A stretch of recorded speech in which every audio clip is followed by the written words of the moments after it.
5 жыл бұрын мен ауылда ата-енемен алаңсыз, бейқам өмір сүріп жатқан, арман мақсаты жоқ келін едім. Үй, көлік алуда армандау былай тұрсын, жұмыс істеуде жоспарымда болмаған. Өйткені күйеуім қыз жігіт болып жүрген шағымыздан бастап өзім асыраймын. Сен үйде бала тәрбиелеп отырасың деп айтып санама сіңдіріп қойған. Арманы жоқ аңғалмен енеммен ұрысып, ол бір күнде ақ үйінен қуып шыққанда өмір тоқтап қалғандай болған.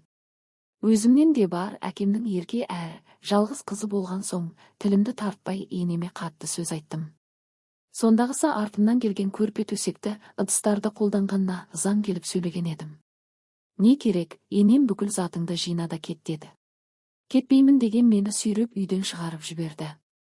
1,5 жасар баламды құшақтап әке-шешемнің үйіне бардым. Анам мән-жайды білген соң, қызым, бастысы күйеу бала жақсы. Мен сенің ажырасқаныңды қаламаймын. Сондықтан сенің сөзіңді сөйлемеймін, ренжіме. 1-2 күн үйде бол, демал. Сосын қайт, енеңнен кешірім сұра, алдай сал деді. Ал мен өз дегенімнен қайтпадым. Түнде әкемнен 2 айға жететін ақша сұрап алдым да, ертеңіне қалаға бет алдым. Bir құрбымның пәтеріне кеп, айналамнан пәтер іздедім. Қыс айы болатын. Пәтер жылдам табыла кеткенімен, баламды суықтатып ауыртып алдым. Сол кездегі қиналғаным, абыржығаным әлі есімде. 3 аптадан соң күйеуім келді. Ол жұмыс істеді, әйтеуір күн көріп жаттық. Күйеуім жұмысынан шығып қалған, жұмыс беруші еңбек ақысын төлемей қойған кездерде болды. Қатты қиналдық, бірақ ауылға қайтпадым. Ауылдың адамдарынан енемнің күнін көре алмай, алдыма келет дегенін талай рет естідім. Сол сөз маған қамшы болды. Жұмыс іздестірдім, бірақ кішкентай балам бар. Бала бақшаға берейін десем, ақша жоқ. Әке-шешемнің де жағдайы мәз емес, қашанғы олардан ақша сұрай бермекпін. Күні бойы не істеймін деп ойланам. Bir күні үй маңындағы ғимараттың қасынан өтіп бара жатсам, бала массажы орталығының ашылу салтанаты болып жатыр екен. Қолым бос, жұртпен бірге мен де қатыстым. 15 шақты келіншек ортаға шығып, бала массажын үйде отырып ақ істеп, әжептәуір ақша тауып жатқанын айтты. Кейбір тіпті клиенттің көптігінен үлгере алмай жатқанын да айтып өтті. Соңында курс туралы сұрастырдым. Қызыққаным соншалықты, сол күні базарға барып алтын сырғам мен алқамды өткізіп жібердім. Ол ақшаға 3 ай бала массажының курсын алдым. Курсқа баламды апарып, соған массаж жасап үйрендім. Алғашқыда сол орталық клиент тауып беріп жүрді. Сосын жас аналар сол клиенттерден естіп балаларына келе бастады.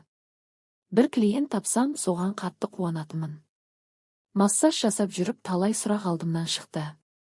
Интернеттен іздеймін, курсты жүргізген педиатрдан сұраймын. Осылай білімімді толықтырып отырдым. Массаж жасататын аналардың сұранысымен электрофорез сатып алдым. Үйде отырып айына 200-300 мың теңге таба бастадым. Ұршығы дамымай қалған, ұршығы жоқ балалар көп екен. Байқағаным, баласына массаж жасататын анада жетерлік. Зуылдаған уақыттай десеңізші.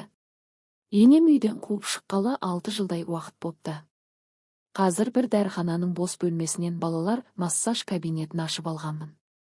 Онлайн курс сабақтарын өтем. Шүкір, табысым жаман емес. Жексенбі күні міндетті түрде кинотеатрға барамыз, баламызды қыдыртып, кафеден тамақтанамыз.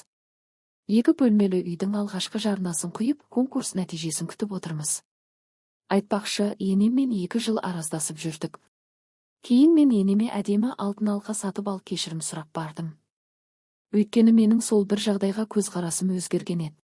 Рас қой, енем үйінен сүйреп шығарып жібермегенде мен әлі қамсыз, бір сыдырғы өмір кешіп, ауылдың өсегін аңдып жүрер ме едім, кім білсін.